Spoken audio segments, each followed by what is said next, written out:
Hello everyone, you are watching Sahib G TV and my name is Mohammed Sahib G. PSL 7 2022 start.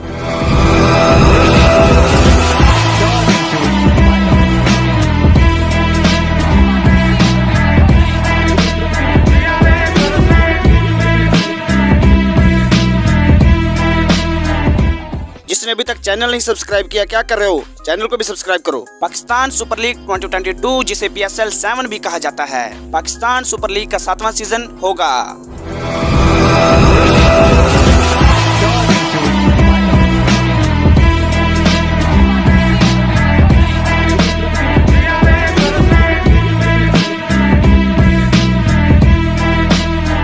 जो 24 जुलाई 2021 को PCB ने ऐलान किया कि PSL का 7वां सीजन जनवरी और फरवरी 2022 में मुनक्कद होगा। एक फ्रेंचाइज 20 क्रिकेट लीग जिसे पाकिस्तान क्रिकेट बोर्ड PCB ने 2015 में कायम किया था।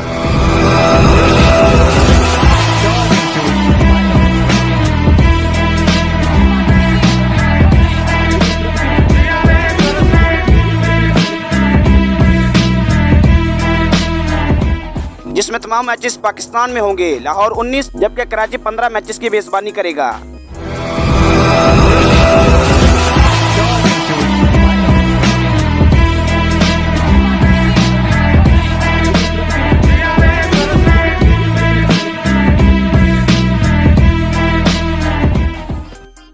फाइनल लाहौर के कजाफी स्टेडियम में खेला जाएगा।